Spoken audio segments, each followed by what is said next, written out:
What's up? This is the Wolf Pack. Property prices are falling and the sky is falling down. The media is in such a panic. So many articles, segments trying to convince you that the sky is falling and Australia will sink back into the sea because it's such a bad thing. It's a crazy time. So, if you read the news online, or watch some of it, you have probably seen some of these.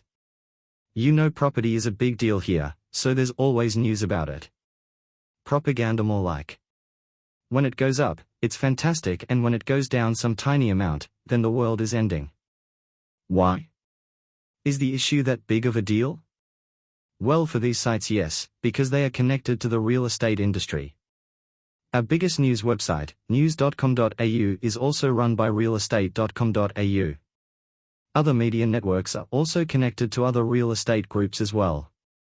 I don't have the entire network, but I assume it's not hard to find if they haven't buried it now. But long story short, they are connected, so of course prices going up is a good thing for them, all else be damned. Like I said, they are connected to the industry and have an obvious bias when there are stories about the subject. For me, when you know this stuff, it's a laugh to see it as propaganda. Read it and know how it's a spin job. I treat most media that way, but that's a different conversation. With this real estate stuff, I saw them when there was the rate hike cycle recently, and man, it was such an attack job, with articles saying things the RBA is about to make a mistake, rate hikes will be bad for Australia. Obviously they couldn't say it will hurt house prices, so they tried to spin it with economics, but because they had no leg to stand on, it was poorly written crap that made no sense because there was no economic case for it. Inflation was rising, so rate rises were needed. You could argue because the inflation was coming from government spending, then rate rises wouldn't do anything, and sure, that can be argued, but that's not the argument they made. Also, these changes to CGT and negative gearing. Albo should be taken to task for lying. I make no secret that I don't like the guy. But I can accept negative gearing changes because there were tweaks to be made. How far to take it, I don't know. Let's see how it goes, what impact it has, and adjust when needed. CGT changes though, yeah, no, dude should be thrown out, and Chalmers too, and scrapped. Horrible policy, but I'll talk about it another time. But the articles coming out, and how prices have gone down since then and how the sky is on fire is hilarious to read. There are people trying to offload properties for sure, but it was rentals. So the prices to buy are cheaper. But the rental stock goes down, so rents go higher. Also bringing the rest of the world here as migrants as well. But we all know that, as much as the media, government, and lefties try to deny.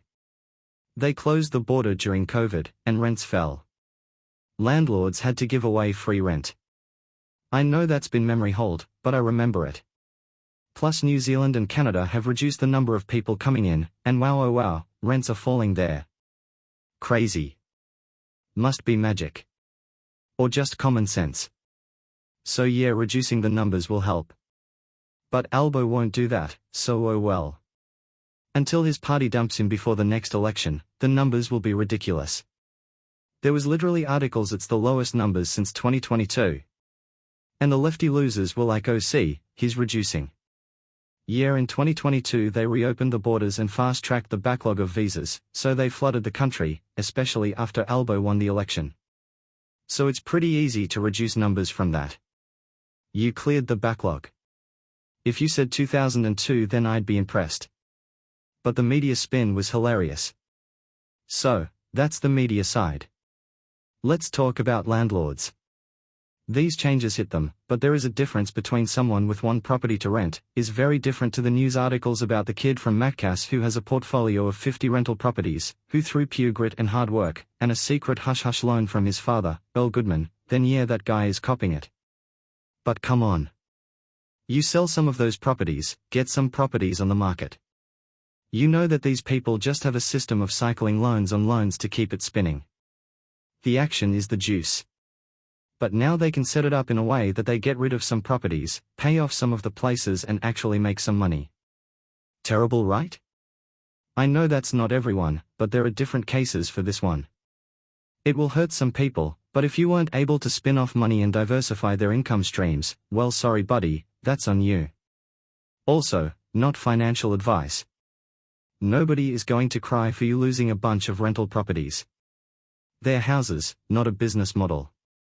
Go build a real business. Homeowners worried about the falling house prices. So, you live in a house. Oh, the value is going down. Oh no. Just let's do a thought exercise here. When the value is going down on paper, but you live there, tell me how it affects you in your house. Are bricks disappearing like the Thanos snap? Did the roof fly away? No. The house is still the same house. Whether it's worth $1, 100,000 or 1 million, the house is still the same, the paper value won't change the house. The John Howard quote, "Nobody ever complained to me about me making the value of their house going up." Yeah, when they sell it. Yes. I bought it for this amount, and sold it for more a few years later, of course you're happy. Extra money in your pocket. Sounds good. But then what? Where do you live? Oh, you'll have to find another house, so unless you're downsizing, or moving to a small town from a big city, those savings don't stay in your pocket. It goes into the other house which also rose in price. And you keep living in your house, the value can be whatever amount, it won't make a difference to you. Obviously people who want to buy a new house are happy they're going down, as it becomes more affordable. House is more affordable, less needs to be paid on mortgage, more money kept in the pocket, more money to be spent on other things, booms other businesses, businesses keep running and employing more people. Wow. Maybe more money that can be used to invest. If housing is going back to be seen as housing, and not some business model, then people with money can invest in businesses and other actual productive things. Let me expand that. Because I feel like I haven't heard many people talk about this aspect. If all this money is being funneled into housing, which doesn't actually make anything. It has just risen over the years just because. Value goes up on a balance sheet. But nothing was done. Apart from buying an older house that needs renovation, then hiring people to fix it up. That one is economic activity because things are happening. But your house price rising as you sit on your couch scratching your balls, watching Netflix, and only rising due to bad government policy, there's no economic activity happening there. There's no productivity there.